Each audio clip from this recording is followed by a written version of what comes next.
Hello everyone, very good evening to all. मैं सोनाली सिंह एक बार फिर से आप सभी का वेलकम करती हूँ अपने यूट्यूब चैनल बीएड टॉपर्स पर। और हम कर रहे हैं इग्नू बीएड एंट्रेंस एग्ज़ाम के लिए इंग्लिश। ठीक है, आज इंग्लिश की पहली क्लास है इस चैनल पे, और दूसरे चैनल पे काफ़ी सारी क्लासेस मैं ऑलरेडी प्रोवाइड करा चुकी हूँ, एंटोनिम्स, सिनोनिम्स, इन सब पे, तो उसको ज़रूर देख लीजिएगा। लेकिन आज का टॉपिक थोड़ा सा ज़्यादा इंपॉर्टेंट है, कॉमन एरर्स, जो कि आपसे एग्जामिनेशन में पूछा ही जाता है। तो इसके रिगार्डिंग मैं आपको टॉपिक बता देती हूँ। आर्टिकल आज हम करने वाले हैं, ठीक है, डिटेल में समझेंगे और इससे रिलेटेड कुछ क्वेश्चंस भी करेंगे, और ओमिशंस ऑफ आर्टिकल्स भी समझेंगे कि कहाँ पे किस आर्टिकल का प्रयोग किस कंडीशन में नहीं भी होता है। ठीक है, कुछ सिचुएशन होती है जहाँ पे नहीं भी होता है और होता है, तो ये जानने के लिए आपको वीडियो को अंत तक देखना पड़ेगा। बहुत ही अच्छा और यूज़फुल कंटेंट मैं आपके लिए लाती रहती हूँ, ये आपको वीडियो को देखने से ही समझ में आ जाएगा। तो कॉमन एरर्स क्या होती हैं? सामान्य त्रुटियाँ। इस प्रकार की एरर्स सामान्यतः आवश्यक ग्रामेटिकल रूल्स के उल्लंघन के कारण होती है। त्रुटियाँ आर्टिकल, वर्ब्स, नाउन, ये आपको पता ही है कि त्रुटियाँ जो हैं अंग्रेजी में पूछी जाती हैं। आर्टिकल समझ लेते हैं। देखिए, 3 तरह के आर्टिकल होते हैं, ए, एन और द। ठीक है, यहाँ से बता देते हैं आपको, ये ए, एन और द। ए, एन को इंडेफिनेट आर्टिकल तथा द को डेफिनेट आर्टिकल कहा जाता है। ठीक है, आई रिपीट, ए और एन क्या है? इनडेफिनेट आर्टिकल है, जबकि द डेफिनेट आर्टिकल है। अब हम बात करेंगे यूज़ ऑफ ए और एन। तो ए एंड एन का प्रयोग उस शब्द के उच्चारण पे निर्भर करता है। ठीक है, आपको देखना है कि किसी वर्ड का प्रोनाउंसिएशन क्या है, उसके हिसाब से ही आप आर्टिकल लगाएं, समझेंगे, जिससे पहले उनका प्रयोग होता है, ना कि उस शब्द की स्पेलिंग पर। कभी भी आर्टिकल का प्रयोग शब्द की स्पेलिंग पर निर्भर नहीं करता, उसके उच्चारण पर निर्भर करता है, ये कहना चाह रहे हैं यहाँ पर।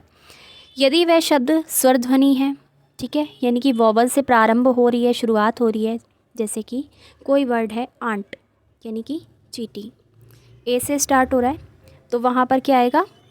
एन लगेगा उसके आगे, एन आंट।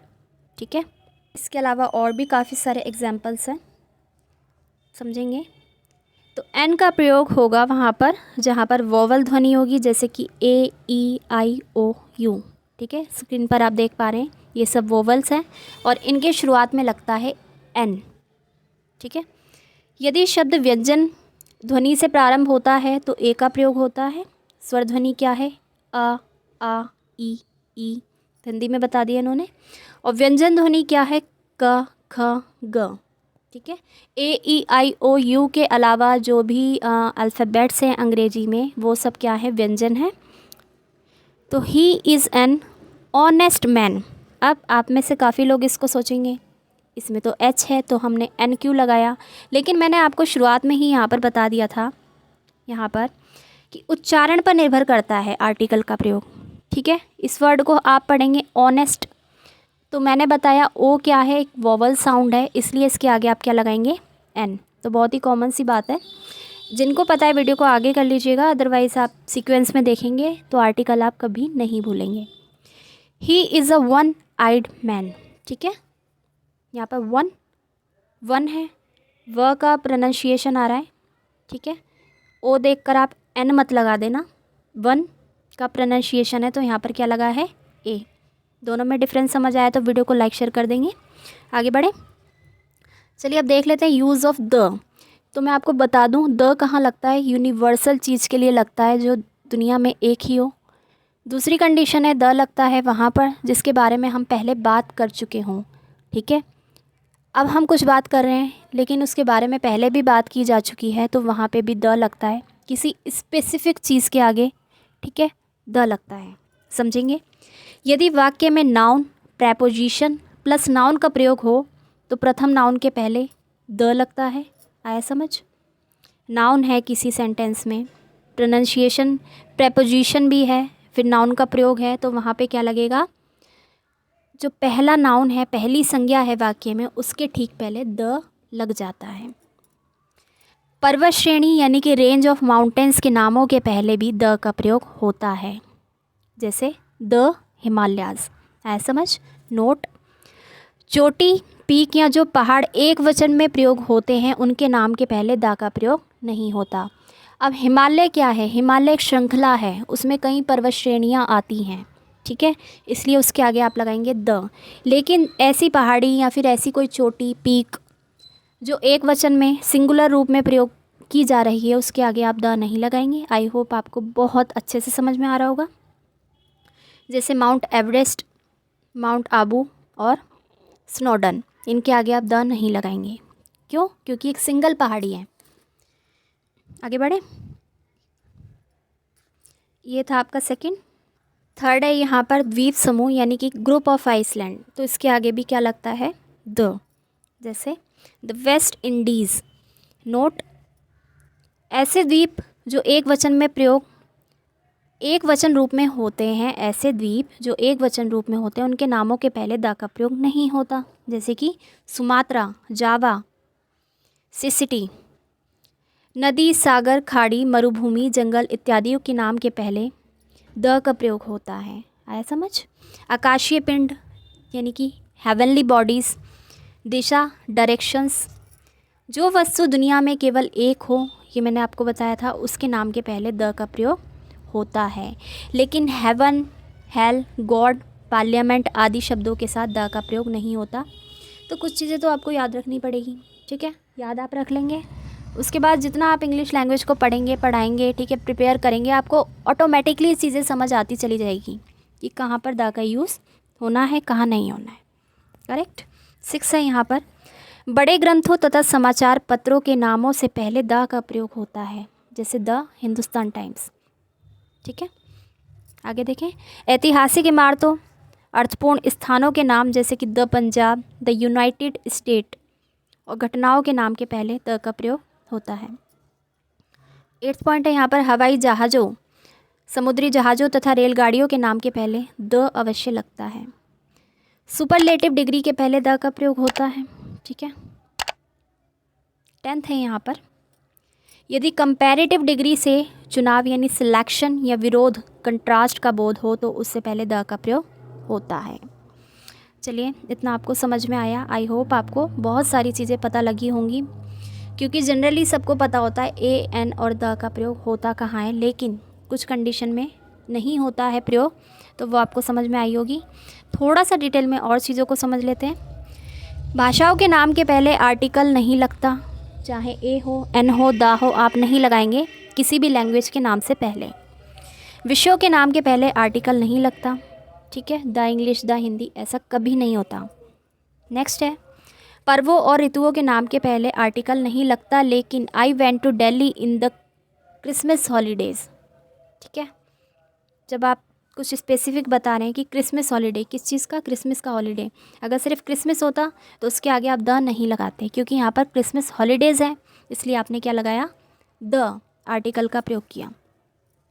4th है यहाँ पर, दिन तथा महीनों के नाम से पहले आर्टिकल नहीं लगता। 5th है, बीमारियों के नाम के पहले आर्टिकल नहीं लगता, लेकिन कुछ बीमारियों के नाम के आगे आर्टिकल का प्रयोग होता है द का, जैसे कि the plague, the measles, the mumps and the gout. Clear है? आगे बढ़े। 6 है यहाँ पर, खेलकूद यानी स्पोर्ट्स के नाम के पहले आर्टिकल का प्रयोग नहीं होता। भोजन सामग्री तथा भोजन के नामों से पहले आर्टिकल नहीं लगता। आपको काफ़ी नई जानकारी प्राप्त हो रही होगी इस कंटेंट के माध्यम से। आगे है, व्यक्ति, गांव, शहर, जिला, राज्य, देश, महादेश के खास नाम से पहले आर्टिकल नहीं लगता। Man, women, life, death, art, science का प्रयोग यदि व्यापक अर्थ में हो तो इनके पहले आर्टिकल का प्रयोग नहीं होता, ठीक है। नोट भी कर सकते हैं, नोट्स की फॉर्म में ही है। 10th है यहाँ पर, school, church, college, hospital, prison, court, bed का प्रयोग मौलिक उद्देश्य के लिए हो तो इनके पहले आर्टिकल नहीं लगता। सिंपली आपने कहीं ना कहीं पढ़ा होगा the school, the church, the college, लेकिन यहाँ पर एक इम्पॉर्टेंट चीज़ आपको बता रखी है, मौलिक उद्देश्य के लिए अगर इन वर्ड्स का प्रयोग हो रहा है तो उससे पहले आप द नहीं लगाएंगे। चलिए मैं फिर से दिखा देती हूँ आपको कि अभी तक हमने क्या डिस्कस करा है, ठीक है। स्क्रीनशॉट आप ले सकते हैं। इसके बाद हम करेंगे प्रैक्टिस। प्रैक्टिस से क्या होगा, आपको आइडिया होगा जो आपने पढ़ा, सुना, समझा वो आपको समझ में आया या फिर नहीं। मैं आपको एक्सप्लेन भी करूँगी। तो प्रैक्टिस एक्सरसाइज है यहाँ पर, डायरेक्शन देख लेते हैं। Find out the part which has an error in the following sentence, if there is no error your answer is D. जिसमें एरर है वो पार्ट आपको छांटना है। फर्स्ट है the new railway line will greatly improve, ठीक है, transport and communication in eastern part of the country. दोबारा से रीड कर सकते हैं इसको आप। तो कौन से पार्ट में एरर है इसमें बताएंगे। देखिए इसमें सी वाले पार्ट में एरर है, इन eastern part of the country. कैसे बताते हैं आपको। देखिए ईस्टर्न से पहले द का प्रयोग होगा, क्योंकि जहाँ पर नाउन आ गया, प्रेपोजिशन आ गई, नाउन आ गया, वहाँ पर द लगेगा। तो यहाँ पर ईस्टर्न से पहले क्या लगेगा, द। आया समझ। चलिए अगला देखते हैं। Sunil is a best student in our class at present. फिर से पढ़ लेंगे। देखिए इसमें एक्चुअली होता क्या है, सेंटेंस आप एक बार पढ़ेंगे, दो बार पढ़ेंगे तो आपको लगेगा ठीक है, बट आपको कनेक्ट करना है कि क्वेश्चन किस वे में पूछा जा रहा है। आर्टिकल से संबंधित है तो आप आर्टिकल से रिलेटेड गलती ढूंढेंगे। सेकंड वाले में कहाँ पर एरर है बताएंगे। ये देखिए Sunil is a best student in our class.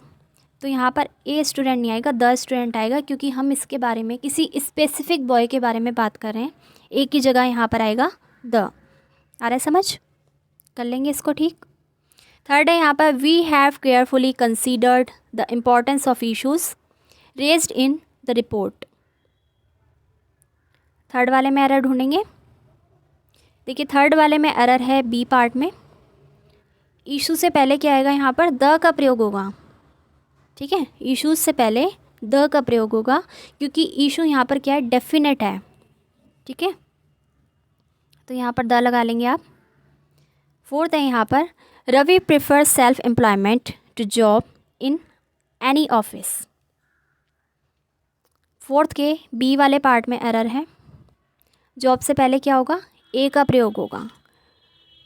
Ravi prefer self employment to a job, ठीक है, यहाँ लगा लेंगे ए।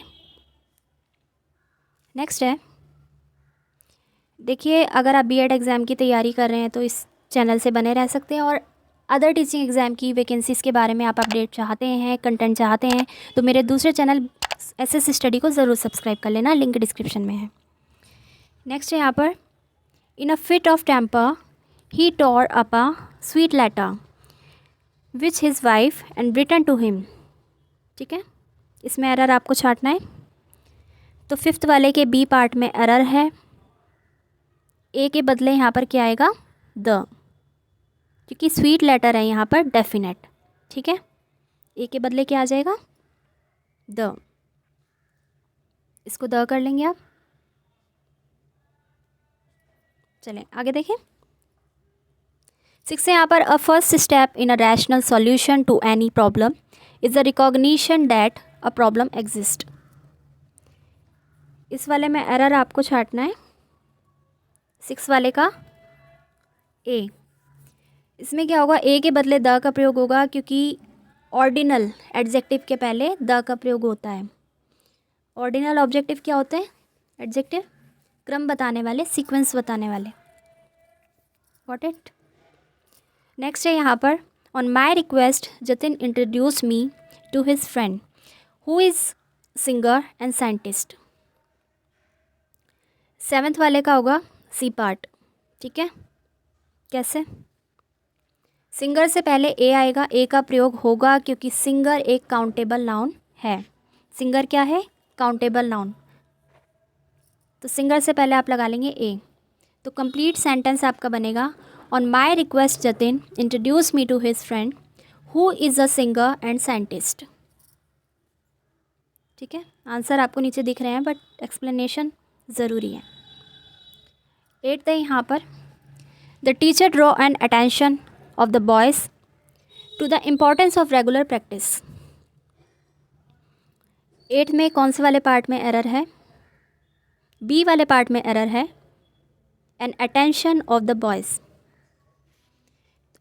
एन अटेंशन के बदले आएगा यहाँ पर द अटेंशन, ठीक है, क्योंकि यहाँ पर अटेंशन निश्चित है, डेफिनेट है। इसको आप कर लेंगे द अटेंशन, द। चलिए नाइन्थ है यहाँ पर I am not wealthy so I can not afford to buy a expensive car. 9th में कौन से पार्ट में एरर है? सी पार्ट में एरर है, to buy a expensive car. Error ही आपको बतानी है इसमें। देखिए ए के बदले एन का प्रयोग होगा क्योंकि एक्सपेंसिव जो है वोवल साउंड है और वोवल साउंड से पहले एन का प्रयोग किया जाता है। ठीक है, ए के बदले क्या आएगा यहाँ पर? एन। 10th है यहाँ पर, the interviewer asked me if I know that Kalidas was a greater than any other poet. Greater से पहले यहाँ पर द का प्रयोग नहीं होगा। ठीक है, इतना आप मान के चलेंगे। अगला देखें, 11th है, he had no illusion of being either a distinguished writer और अ एडिटर। 11th में कहाँ पर एरर है? सी पार्ट में। एरर आपको बता देते हैं, ए के बदले एन का प्रयोग होगा क्योंकि एडिटर वोवल साउंड से प्रारंभ होता है। ठीक है, एडिटर वोवल साउंड से प्रारंभ होता है, तो ए के बदले क्या आ जाएगा यहाँ पर? एन। यहाँ देखिए आगे भी अगर आप ऐसा कंटेंट चाहते हैं, आज पहली क्लास है आर्टिकल से रिलेटेड इंग्लिश की। ठीक है, बाकी टॉपिक्स नाउन हो गया, प्रेपोजिशंस हो गए, एडजेक्टिव हो गए, सब पर मैं वीडियोस लेकर आऊँगी। एक पैसेज मैं ऑलरेडी आपको दिखा चुकी हूँ इंग्लिश लैंग्वेज का, IGNOU B Ed entrance exam के लिए, तो इस वीडियो को ज़रूर देख लेना, आपकी काफ़ी हेल्प हो जाएगी। 12th यहाँ पे देख लेते हैं। The report has been prepared on the basis of information we had and on a judgement. 12th के बी पार्ट में एरर है। एरर आपको ढूंढना है, इन्फॉर्मेशन से पहले द का प्रयोग होगा। ठीक है, क्योंकि ये इन्फॉर्मेशन निश्चित है, यहाँ इन्फॉर्मेशन निश्चित है, डेफिनेट है, इसलिए आप लगा देंगे इन्फॉर्मेशन से पहले द यहाँ पर। 13th है यहाँ पर, he was an atheist but nowadays he goes to the church and offers prayer for hours. 13 के बी पार्ट में एरर है। एरर क्या है? चर्च से पहले द का प्रयोग नहीं होगा। ठीक है, क्योंकि स्कूल, चर्च, जेल आदि का प्रयोग यदि मौलिक उद्देश्य से हो तो वहाँ पर आर्टिकल नहीं लगता। कोई भी आर्टिकल नहीं लगता ए एन द, अगर मौलिक उद्देश्य के लिए किसी वर्ड का प्रयोग, इन वर्ड्स का प्रयोग हो रहा है। इसके बाद है यहाँ पर 14, it is only after the war is over that people realise how bad it was. ठीक, इसमें ए पार्ट में एरर है। एरर आपको बता देते हैं, द के बदले ए आएगा। ठीक है, द वर्ड से निश्चित युद्ध का बोध होगा। ठीक है, क्योंकि जिस चीज़ के बारे में पहले बात हो चुकी है या फिर कोई स्पेसिफिक चीज़ अगर होती है तो उसके आगे क्या लगता है? द। ठीक है, द के बदले ए का प्रयोग होगा। यहाँ पे द लिखा है लेकिन ए का प्रयोग होगा। आ रहा है समझ? तो ये बन जाएगा, it is only after a war is over that people realise how bad it was. Okay, 15th है यहाँ पर, the Ganga is for North India what Krishna's for South India. बताएंगे। तो 15th के बी पार्ट में एरर है, कृष्णा से पहले द का प्रयोग होगा क्योंकि यहाँ कृष्णा नदी है और नदियों के नाम के पहले द का इस्तेमाल होता है। अब आप मुझे ये बताएंगे कमेंट करके कि क्लास आपको कैसी लगी। ठीक है, इसमें मैंने आपको ना केवल यूज़ करना बताया ए एन द का, और इसके अलावा मैंने आपको यहाँ पर कुछ क्वेश्चंस भी दे दिए। इसी तरीके के क्वेश्चन आपको आपके एग्जामिनेशन में देखने को मिलेंगे, इससे कुछ अलग आपको नहीं दिखने वाला। 4 ऑप्शन आपको दिए जाएंगे, या तो आपको एरर वाला पार्ट छांटना है या सही वाला पार्ट आपको छांटना है। ठीक है, वो आपको देखना पड़ेगा, डायरेक्शन आपको क्वेश्चन से पहले दे दी जाएगी। तो ये थी आज की आपकी पहली class IGNOU B Ed entrance exam से रिलेटेड इंग्लिश की। ठीक है, नेक्स्ट क्लास आपको कल देखने को मिलेगी, और हिंदी लैंग्वेज की क्लासेस तो आप फॉलो कर ही रहे हैं। चैनल से जुड़े हैं तो जुड़े रहिए, बेल आइकन को प्रेस करना बिल्कुल मत भूलिएगा। मैं सोनाली सिंह मिलती हूँ नेक्स्ट वीडियो में। Thanks for watching.